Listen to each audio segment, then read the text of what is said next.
Hi, this is John Wandolowski, and as part of Success Secrets and Stories, we have a new series that we're calling Author to Author, and it's a chance to talk about stories and storytellers.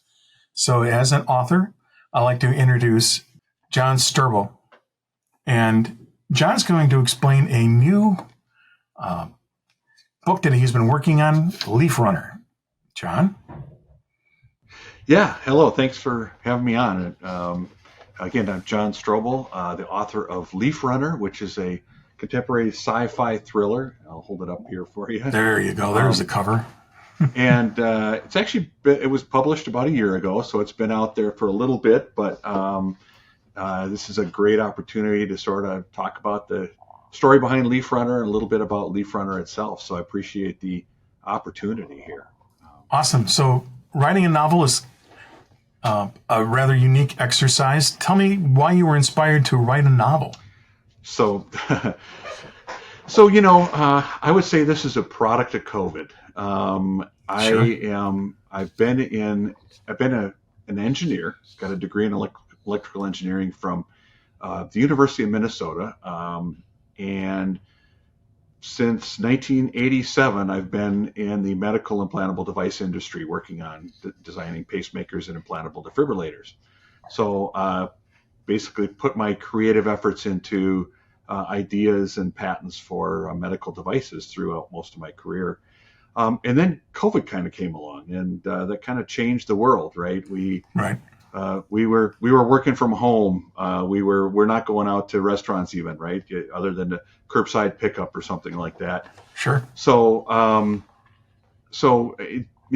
spending a lot of time at home, and I think for a lot of people, it might not have been the best time in their lives. Yeah. But and especially for some couples, I think they might have struggled with the amount of time that they had to spend together all of a sudden. But for my wife.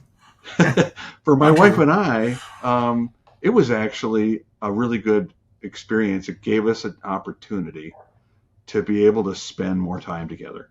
That's awesome. The hectic nature of life and running, the rat race that happens. You just kind of get in the grind, and this just was a change, and it was a welcome change for us. Got a chance to reconnect in a way, and one of the things my wife did is came up with a little game that we would play where we would just ask each other questions, silly little questions. Even after 30 years of marriage, you can still learn a lot about each other. Sure. If you just explore, and ask simple little questions like, what was your favorite TV show growing up, or what's the next project you want to do around the house, things like that. Right. And then one night she asked me, what is something that you've always wanted to do but never did? Wow. And I guess it was bubbling around in there, and it was at the surface. And I said, I want to write a novel. So she got up and she said, well, then write the novel. Yeah. I said, it's going to take, a lot of time. And, I came up with a bunch of excuses. What else you got to do? What exactly? That's exactly what she said. So the next day I started figuring it out. And within 6 months, I had a first draft of a Nice. 300-page novel. So it actually kind of came out, like I say, it must have been bubbling around in there for a while. And that was the story behind why the novel. It's something that I kind of always aspired to want to be doing, was be an author of at least one book, and hopefully Sure. more. I guess that's the story behind how it came to be. It's kind of funny. We all have our COVID stories. I was in healthcare. I had been in medical devices, and I've been in healthcare, but during the COVID time, I was in healthcare for hospital support. And Okay. similar, the what are you going to do? And I took the advantage of writing a book myself. So yeah, we have some common background. Mine was, if I was going to be a supervisor, what do I want to learn at the beginning? So it's sort of like a pamphlet of, here's the 8 hours of something that you should know right at the beginning. We serve them; they don't serve us. Mm-hmm. And it would be like a 1 minute manager concept where you take it and you run with it. So it's interesting things that we do during that time frame. And your wife was the one that kind of pushed that process along. So that's kind of neat. She was supporting you the whole time. And she continues to, and she's my greatest champion. So, I mean, she's at me with all the book events that I've had an opportunity to go to. She's sort of my manager as well. So, I Sure. think if it wasn't for her, I wouldn't be, it wouldn't be what it is today. So, there's no Nice. question about that. So how many books have you, well, it's not how many times have you been home stuck, but have you written any other books? Is this your first book? This is my first, yeah, this is my first novel. I've never, I mean, I've written as an engineer a lot of technical papers over the time, Sure. but that's quite a bit different than a work of fiction, Right. a contemporary sci-fi thriller. There's not a lot of thrilling in requirements documents and product descriptions and instruction manuals and things like that, right? No, So if you're having a thrilling moment with your manual, you got a problem that really. you really do, yeah. So I don't think I've ever had a thrilling moment with a manual either. So There you go. maybe that was good experience to figure out.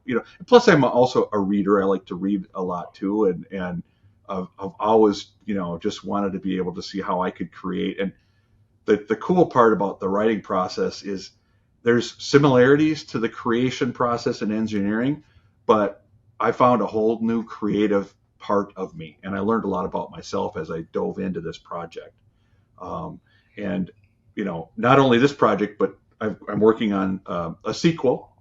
I was going to ask you. Yeah, so the bug bit you a little bit. What? Tell me a little bit of how that seed's germinating.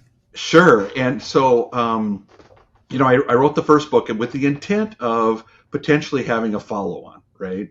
So Okay. it stands on its own. Leaf Runner stands on its own, but it also opens the door for, gosh, what else? There's other things that could happen down the road. So I purposely left that door open to be able to work on a sequel and work it off that. Awesome. So I think Go ahead. I thought it was interesting. You said that you have a number of books that you've looked at that you found interesting. Just give me a tidbit of a couple of the books that you thought were interesting that helped you when you're formulating your ideas to write your book. Great. Yeah, great question, because I definitely have some inspiration, from literature. I love Michael Crichton. Michael Crichton is a great author. There's a lot of excitement in his books. It's sci-fi, but not quite. I've got time travel in my book. I guess in a way, Jurassic Park was a time travel novel in a way. Oh, heck yeah! It was a mosquitoes travel, right? Yeah. So, but that he was just an author I love to read. Obviously taken down way too young. But he was great. I also loved to read Dan Brown, which is a little bit different twist, but there's aspects of the pace of a Dan Brown thriller in Leaf Runner. So that's another one. Blake Crouch is a newer author who's written I don't know Blake. Books like Dark Matter, which is actually I think it's a Netflix series or a Prime series or something called Dark Matter that's based on the novel of Blake Crouch. He's got another one called Recursion. So he's got a somewhat similar genre to mine, and those are all sort of the kind of book that I like to read and like to write. So some people have some idea of the style and the approach that intrigues you. So there's elements of that in your book. That's perfect. Yeah. And the other thing too is once I got my book out there and people started reading it, the feedback, also was that it was a very fast-paced book. It kept them. There were some readers that couldn't put it down, and they had it done in 2 days. Perfect. Perfect. That's exactly what I was going for. That's what I wanted to hear. Yeah. Especially if the story's intriguing enough that you want to get to that end, that you don't want to leave it open-ended. Yep. That's when you know that you have a book that hits that chord of people want to hear it, want to see it, want to understand it. Yeah, for sure. And the journey is the fun, right? I mean, it's trying to get to that end, right? What's going to happen, and how to, first of all, what is the end? But the way you get there, you're just constantly blown away by the story and what happens. And And there's people you're going to cheer for and people you're going to cheer against. So sure. But that style of writing and how they set up the environment and how those stories progress and through the kind of thought process. When you're reading a very good science fiction book, you kind of implant yourself into that environment. Yeah. And that was probably the fun of creating this environment from your own thoughts on how you wanted it to progress. That's exactly it. So getting a little bit into the storyline itself, as I mentioned, it's contemporary sci-fi thriller. That's a lot of genres kind of throwing right in, But the main character, his name is Mercer Evans. He experiences some nightmares where he's woken up from a gruesome nightmare where basically he dies in the nightmare. That kind of all of a sudden he's back to reality. He's like, whoa, that was intense. Happens a few nights in a row. He comes to find out that those nightmares are actually him going back and experiencing the lives and deaths of his ancestors. Wow. So Leaf Runner, the idea comes from the ancestral tree. And imagine yourself being able to go to the leaves on your ancestral tree. Mercer can go up into his ancestral tree and actually live their lives, and not only live their lives, but he can also potentially interact and change history. Wow. As part of that.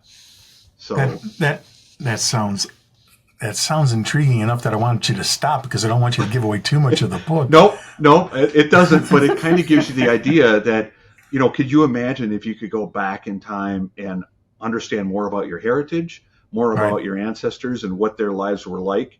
And, we all have stories that we've heard about our ancestors, and how much of that's true and how much of that's hand me down, the game of telephone, right? It's changed over time. There's documentation, evidence, and stuff like that, but there's so many aspects of our ancestors' history that is basically lost, right? And this just kind of makes you think about what you would learn if you were to go back and who you would meet. And, you'd probably run into some ancestors that were really cool and amazing people, and maybe a few that, boy, not so much. That's, there were some not so good people in my ancestral tree. So just exploring all that, you could just imagine it's a target-rich environment for going. So there's historical fictional elements, but based on true historical happenings. So there's going to be a lot of you're gonna feel like, oh yeah, this is history in the making. Sure. I think one of the things for storytelling is, if you think about the example, relatives sometimes only talk about the fractions that they understand. They really don't understand the whole story. It's always fragmented. And then the telephone story concept, you're getting maybe an alteration of what really happened. Exactly. And so you're playing on that. That's awesome. That is really awesome. Yeah. And again, and he's also in the present. So his mind is what travels back in time. Yeah. And there are other people he comes to find that also have this ability. The book, gets into how this all happens, of course, but some of the people want to go back in time and actually change history for their own benefits, right? You can imagine if you could go back and change history, what could happen, right? Wow. I have a list that's pretty long too. So that's kind of a fun concept. Yeah. So it's also tempting for him to go back and change history, especially if he runs across an ancestor that was a bad person, right? But also, how could that affect not only his present, but whether he even exists at all, right? So these are things that the dance he has to play. He becomes part of the group called the Leaf Runners, who are actually, their intent, they have the same abilities to go back in time. Their intent is to protect history from those who are trying to, mess it up. So that's I'm so tempted. I want to read it, and I want you to ruin it for me. You should, John. I'm trying to make it so that you know. I don't want to. I'm not. I haven't ruined it. So, All right. but Okay. that's about as much as I'm willing to say, I guess, at this point, because Good. I think that kind of lays out there just what's going on, and you can imagine the tension that could develop from all that. So, I am intrigued. I would like to read more, and I think that's our hope when we're going through this author to author program, that you have a chance to see a little bit about what the author was thinking about. right. For me, I wanted to write about responsibility. What would be a motivational phrase that you would have in your mind while you were trying to keep yourself motivated to write this book? A mantra, a sentence, an inspiration, an image that you would use to bring you back on track to keep going with the book? That is a really good question. I think for the first book, because I just had so many blocks of time and I was able to devote to it, it was fairly easy to keep the momentum going. You know, like I mentioned, I'm working on a sequel. I'm actually envisioning the Leaf Runner series to be 3 books, so I'm in the midst of a sequel, a follow-on book, but with a much more constrained time environment than what I had before. Yeah. So Yeah. the progress is slower. So patience is something that I've got to learn to be able to keep it going. I think trying to sit down and write 350 words a day or as much as I can, I think is something that I try and do. I have to admit that I don't always do that. Sure. But No. because you can sit down and write, but there's also a quality time, right? So you've got to get Yes. into where I'm okay. Now I'm in the zone and I'm in the story and I'm creating as I go, right?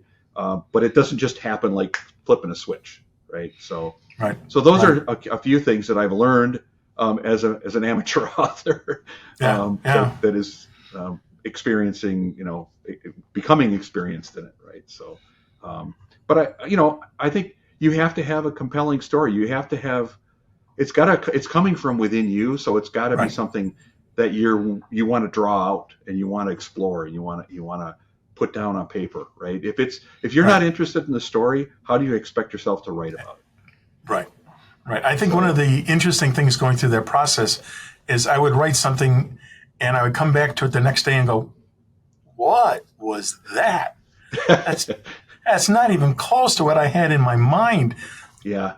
Now it's like I can't add anything. I have to spend some time trying to bring that back into line or scratch it out completely. Did you have those moments too? It's amazing that the picture in my mind is at times so clear, Okay. and then as you're starting to write and you put stuff on paper and little pieces, maybe, it's a picture sometimes is worth more than 1,000 words, Right. or Right. Exactly. the right words. So you had pictures that were giving you triggers. Yeah. Or maybe, thoughts, emotions, things like that, right? So it's just I want to convey a sense of feeling at times, right? And after putting it down on paper and then going back, like you say, a day or two later and reading it, did I convey that the way I wanted to, or what do I need to adjust to really try and get that? Where's it falling flat? So you really got to be also critical of yourself. Yes. Not to the point where it's too critical, otherwise you're never going to make progress. Right. You'll never get a page. You'll never get a sentence put down. You got to keep making that progress. But on the other hand, you've also got to have a critical eye on your own material, because I think some people just, they struggle being self-critical on some of that. And I think that's important to review and say, okay, am I experiencing what I want the readers to experience? And what I felt like, should happen here. So Yeah. For me, I found it hard to write fast enough for my mind, and I would talk. They had the function to be able to take voice and type, and I was able to get that thought out before it vanished into the ether. Got muddled. Yeah. Do you type it? Do you write it? Do you speak it? I am probably the world's worst note taker. Okay. And you might be the second worst. And I'm also not something that usually dictates, stuff. But I do love to capture I mean, typing is one of my fun things to do. I mean, cool.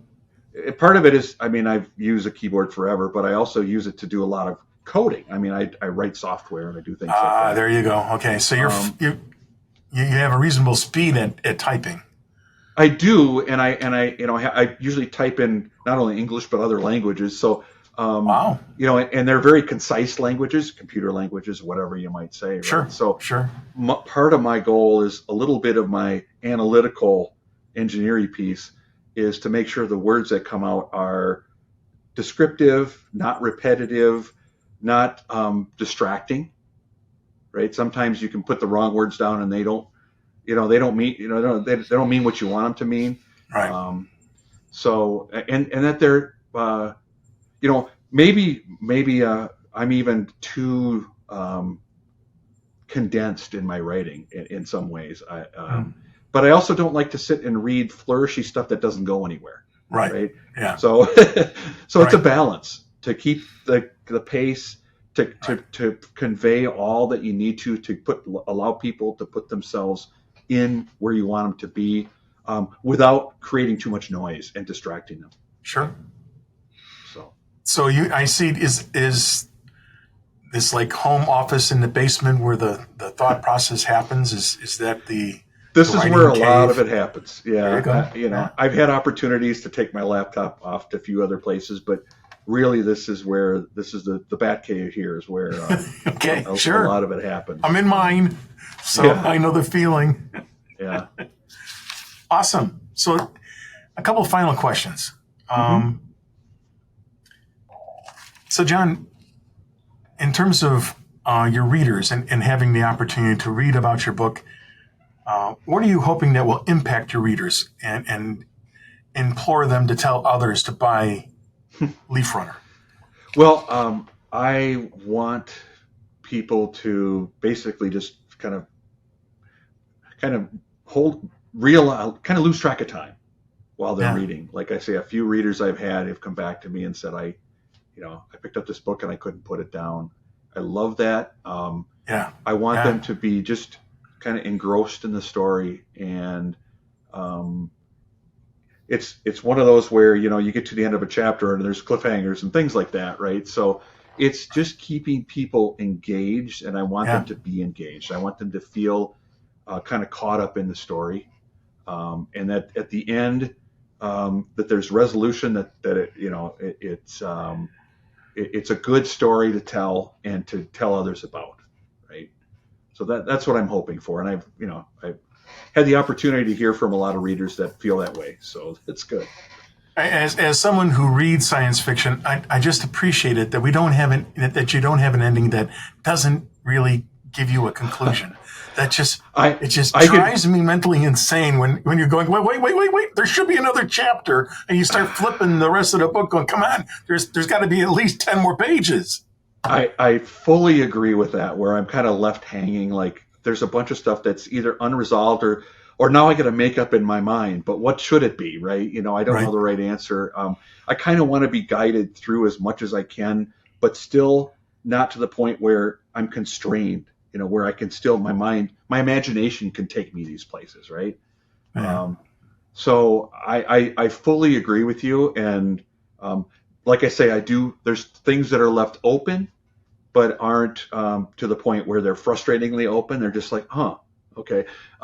But yet the story does have an ending that, kind of it provides resolution. Sure. So if people want to learn more about your book or want to contact you, or what kind of format do you have? Do you have a website? Do you have some kind of reference that people can contact you?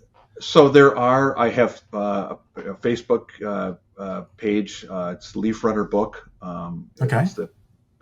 If you can get there on Facebook through that. A website called authorjohnstroebel.com will also have this. And it's available. There's links on the website too to Amazon and Barnes and Noble and all the places that you can get the book. It's available everywhere. So nice. And there's an audio version that's in the works. So excellent. That's something that I realize a lot of readers today are listeners. They love audiobooks, and Yes. so there's an audiobook forthcoming. So That's awesome. And I personally am a big fan of an audiobook. Sometimes it's a wonderful thing to do with science fiction because it kind of, that storytelling element of it takes you away from the words and the paper and gives you something also to imagine. Yeah, that's awesome. So I'm excited about that. I'm excited, and I'm hoping, because I've talked to some people that say, well, until it comes out on audio, I can't. I'm not a reader. They don't want to read it. I'm still one of those guys that likes to hold a piece of paper, not even just a Kindle or a Nook. I want to hold paper and put a bookmark in it, But that's because I've got the gray hair and I'm an older guy. So, but audiobooks are huge, and I am just excited to hear how that story is going to unfold in an audiobook. I really am. So, John, I've really enjoyed this opportunity to talk to you. It is kind of fun to talk to another author. I think it's interesting that how many people I'm going to be able to talk to that were inspired to do a book during COVID. It gave a chance for us to all kind of think out of the box and do something that you've always wanted to do. I wish you nothing but exactly.